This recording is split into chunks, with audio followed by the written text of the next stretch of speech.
இந்த எபிசோடில் நாம் ஜி.ஆர். சுரேந்திரநாத், ரோகின் வெங்கடேசன் இயக்கத்தில் வெளிவந்திருக்கிற தீரா காதல் படத்தை பற்றி தான் பார்க்க போகிறோம்.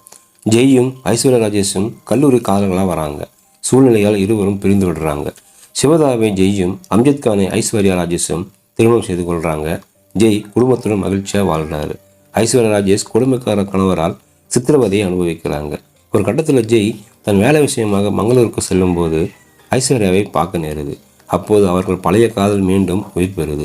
தனது கணவரின் கொடுமைகளை ஜெயிடம் சொல்லி ஆறுதல் தேடுறாங்க ஐஸ்வர்யா. ஜெய்யும் மன ரீதியாக தைரியம் தேர்த்துறாரு. அப்போது இருவரும் உடல் ரீதியாக எல்லை மீறும் நிலை வர தவறை உணர்ந்து பிரிகிறாங்க.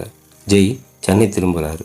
தன்னை அடித்து துன்புறுத்தும் கணவனை விட்டு விலகி மீண்டும் ஜெய் வாழ்க்கையில் நுழைகிறாங்க ஐஸ்வர்யா. இதனால் இருவரின் வாழ்க்கையில் என்ன மாற்றங்கள் ஏற்படுது என்பதே படத்துடன் மீதி கதை. ஜெய்க்கு மௌனராகம் படத்தில் வரும் மோகன் போன்ற அழகான கதாபாத்திரம். அதற்கு இணையான நடிப்பை அவரும் வெளிப்படுத்தியிருக்காரு. குழந்தைக்கு தந்தையாக, நல்ல கணவனாக ஜெய் காட்டியிருக்கும் நடிப்பை நன்றாக ரசிக்க முடியுது. பழைய காதலியை சந்திக்கையில் வரும் உணர்வுகளை அழகாக வெளிப்படுத்தியிருக்காரு. ஐஸ்வர்யா ராஜேஷுக்கு சவாலான கதாபாத்திரம். அதில் தனது பிரதமமான நடிப்பை வெளிப்படுத்தியிருக்காங்க.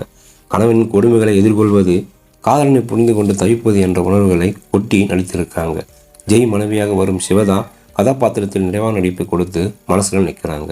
அம்ஜத் கான் கொடுமைக்கார கணவனா வில்லத்தனம் செய்கிறாரு. சில இடங்களில் யதார்த்தம் மீறிய காட்சிகளை வழியே திரிந்திருப்பது நிழல்.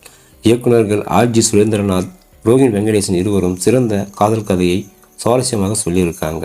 அமைதியான கதாபாத்திரங்களுடன் வாழ்வது போன்ற உணர்வை திரைக்கதை தருது.